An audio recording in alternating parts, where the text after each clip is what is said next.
Sri Ashok Rao Shankar Rao Chauhan.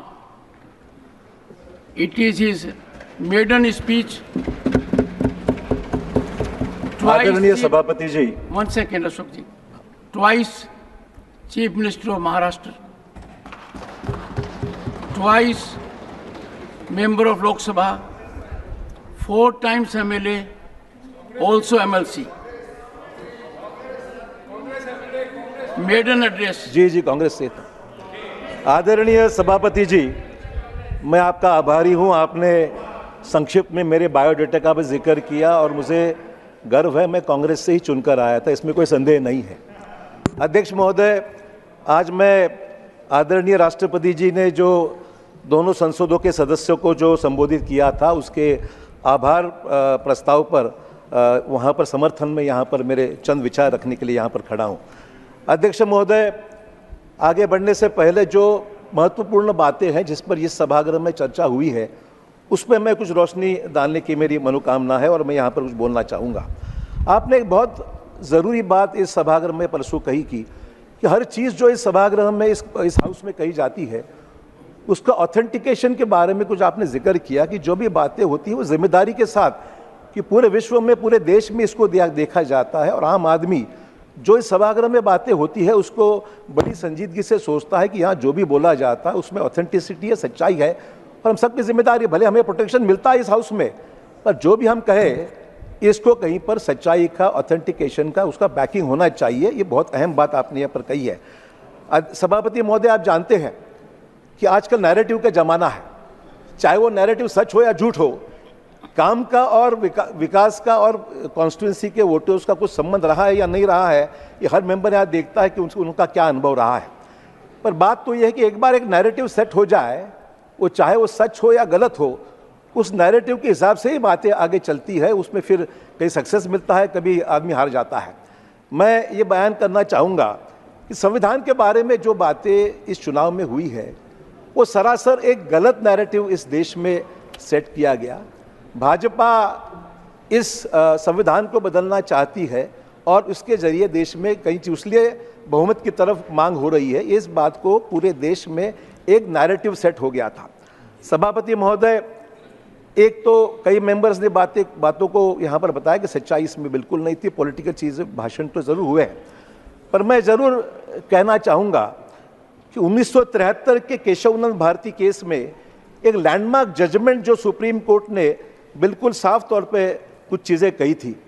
ये Keshavananda Bharti case में 13 जजेस के मेजॉरिटी से 13 जजेस की जजमेंट है, जिसमें बहुमत से ये सुप्रीम कोर्ट ने कहा था कि the basic structure doctrine of the constitution which holds that certain fundamental features of the constitution such as democracy, secularism, federalism and rule of law cannot be amended by parliament. The significance of the Keshavananda Bharati case lies in the fact that it established the doctrine of basic structure of the Indian constitution. The basic structure doctrine holds that certain fundamental features of the constitution such as the supremacy of the constitution, the rule of law and the independence of the judiciary cannot be amended or abrogated by the parliament through a constitutional amendment. सभापति महोदय, इसका एक बहुत महत्वपूर्ण अर्थ है। इस बात को नैरेटिव सेट होता है तब उसकी भी कुछ मालूमात, मैं समझता हूँ प्रधानमंत्री ने भी इलेक्शन के दौरान इस पर काफ़ी चर्चा भी हुई, सच्चाई सफाई वह देने की कोशिश की, इसमें बिल्कुल सच्चाई नहीं है, पर एक नैरेटिव बन गया था जिसके तहत देश में अलग अलग मत प्रवाह बन गए थे। तो सभापति महोदय, हमें लगता है कि कुछ चीज़ें कानून के दायरे में जो आई है, सुप्रीम कोर्ट में जिसका जिक्र हुआ है, वो सच्चाई भी लोगों के सामने आना ज़रूरी है। सभापति महोदय, दूसरी बातें कल इस हाउस में हुई, जैसे हमारे संसद के परिसर में स्थित कई महापुरुषों की मूर्तियां हटाने की बातों पर यहाँ पर काफ़ी बवाल उठा है। अध्यक्ष महोदय, सभापति महोदय, आप सब जानते हैं कि छत्रपति शिवाजी महाराज हो, माँ जिजाऊ हो, बाबा साहब अम्बेडकर जी हो, महात्मा ज्योतिबा फुले जी हो, अहिल्या देवी होळकर हो, और संत महंतों के बारे में हमारे देश में सर्वोच्च विचार है, आदर से इनके नाम लिए जाते हैं और इनके विचारों पे, तत्वों पे चलने वाला हमारा देश है, अक्रॉस पार्टी लाइंस। इसमें कोई दो राह नहीं है कि इधर कुछ और सोचते हैं उधर कुछ और, ऐसी बात ही नहीं है।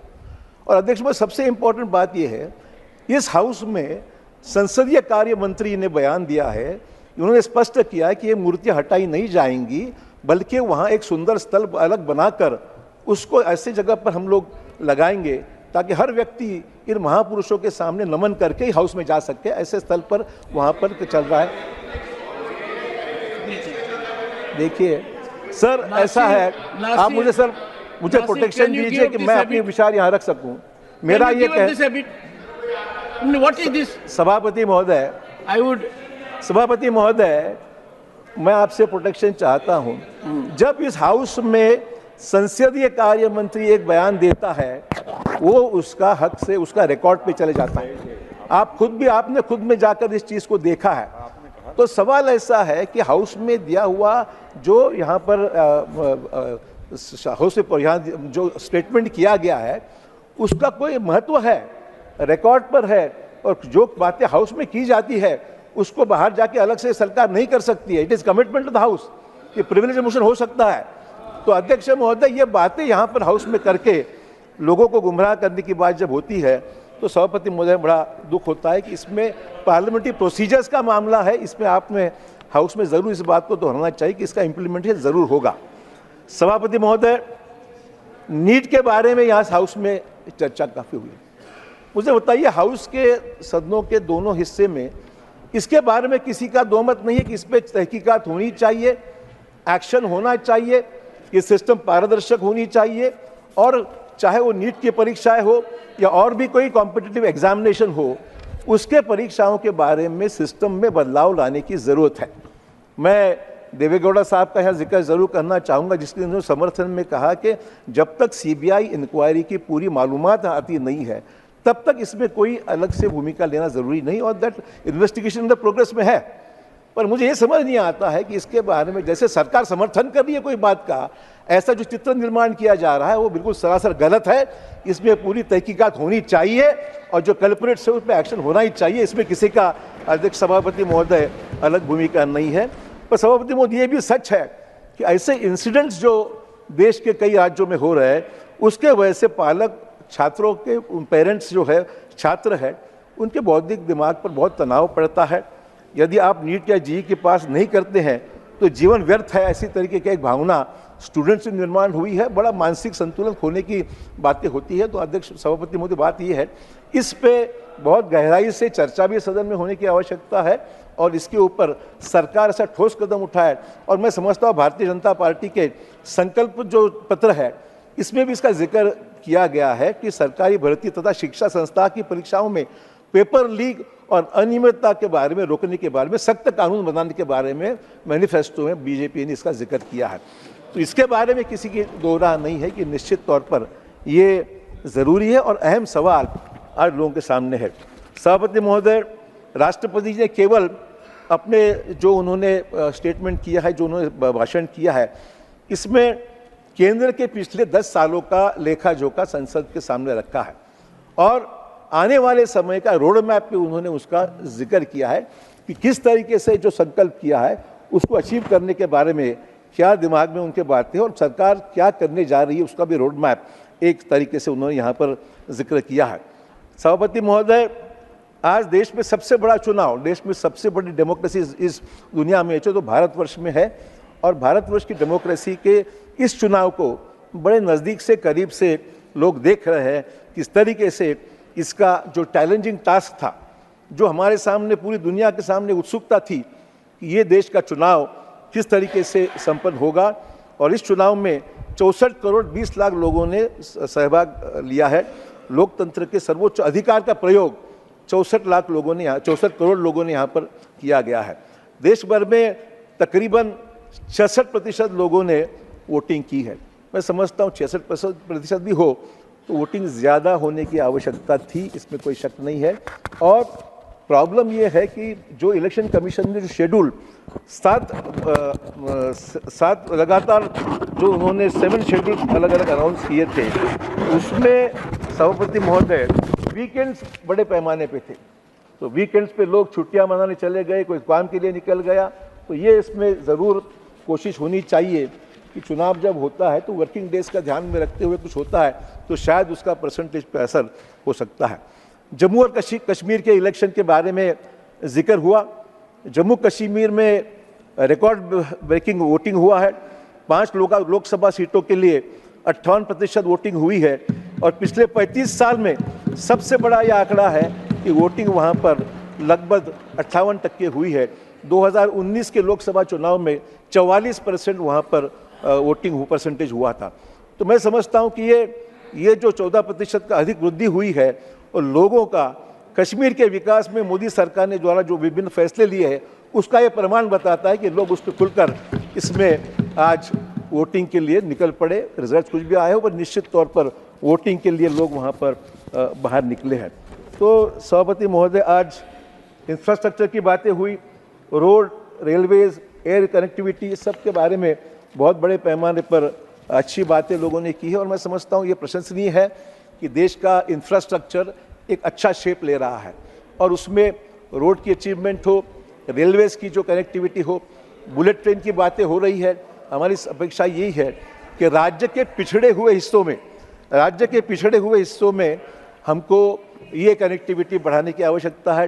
बुलेट ट्रेन की आवश्यकता निश्चित तौर पर है और इसमें एयर कनेक्टिविटी जो उड़ान के स्कीम के तहत जो हर देश के हर ज़िलों में मिल रही है आजकल, वो ऐसे ज़िलों में भी मिले ताकि उनको राज्य के कैपिटल से जोड़ा जाए। मैं समझता हूँ महाराष्ट्र एक ऐसा राज्य है जो कई ज़िले मुंबई से अभी जुड़ नहीं रहे कि मुंबई में उनको स्लॉट नहीं मिल रहा है, जगह नहीं मिल रही है और जगह नहीं मिलने के कारण मुंबई जैसे शहर से कनेक्टिविटी राज्यों की मिलने में बड़ी दिक्कत होती है। तो हमारी ये रिक्वेस्ट है कि सरकार इस पर ध्यान दे। ड्रोन का इस्तेमाल बड़े पैमाने में देश में करने की मंशा प्राइम मिनिस्टर ने रखी है। मैं समझता हूँ नमो ड्रोन दीदी योजना जो बनाई गई है उसके द्वारा बड़े पैमाने पर खास करके महिलाओं को निश्चित तौर पर रोजगार देने की बातें सभापति महोदय इसमें की गई है। और किसानों के बारे में भी जो हम लोगों ने मिनिमम सपोर्ट प्राइस जो सरकार ने अनाउंस की है वो निश्चित तौर पर एक अच्छा कदम है। आज सपोर्ट प्राइस के बारे में लोगों में किसानों सबसे बड़ा प्रॉब्लम जो ग्लोबल वार्मिंग का आ रहा है वो किसान उससे बड़ा परेशान है।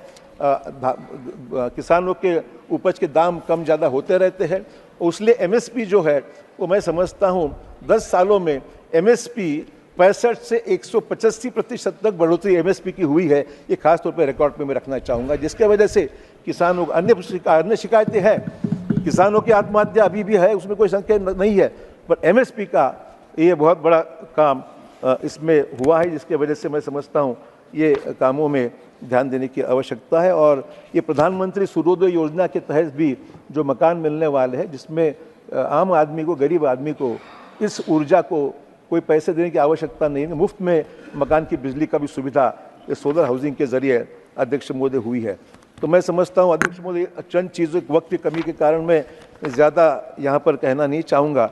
मेरे को सिर्फ इतना ही कहना है कि अभी जो भी चीज़ें यहाँ पर कही गई है उसमें उतना ही मुझे कहना है कि कल हमारे कुछ सदस्य यहाँ पर जिक्र कर रहे थे, हमारे आम आदमी पार्टी के एक सदस्य ने यहाँ पर जिक्र किया कि यहाँ हार हुई है, वहाँ हार हुई है, वहाँ हार हुई है। हमारे एक सदस्य ने कहा कि नांदेड़ में भी हार हुई है, इसमें जिक्र किया। खास करके रुचि हमारे नांदेड़ में रखने वाले काफ़ी लोग हैं, मुझे पता है। तो ये जिक्र करते करते अध्यक्ष महोदय इसका जिक्र इसलिए मैं इतना भी कहना चाहूँगा, जब महाराष्ट्र में सीटें कहीं नहीं आई थी उस वक्त नांदेड़ की भी सीट आई थी और हिंगोली की भी सीट आई थी, कांग्रेस की आई थी, और वो सीट लाने में मेरा छोटा सा हिस्सा ज़रूर होगा। ये विनम्रता से मैं कहना चाहूँगा कि ये भी हमने जहाँ भी था ईमानदारी से काम किया है और सीटें लाई है। और ऐसे भी कुछ सदस्य हैं जिनके ज़िलों में अभी वहाँ पर पंचायत समिति और जिला परिषद के मेंबर नहीं आ सके हैं। ये स्थिति हर कोई ज़िलों में दिखाई देती है। मुझे कोई व्यक्तिगत तौर पे कहना नहीं है, पर जब जिक्र हुआ इसलिए मैं सफाई यहाँ पर कहना चाहूँगा। तो मैं सभापति महात्मा में इतना ही कहना चाहूँगा, जीत पर कभी अहंकार नहीं किया, जीत पे कभी अहंकार नहीं किया, किसी हार पर कभी रोया नहीं, लेकिन हर हार के बाद मैं चैन से कभी बैठा नहीं। अध्यक्ष ये मैं कहना चाहूँगा। तो मैं आपसे आभारी हूँ, वक्त थोड़ा सा कम था पर आपने इजाज़त दी, इसके लिए धन्यवाद। नमस्कार।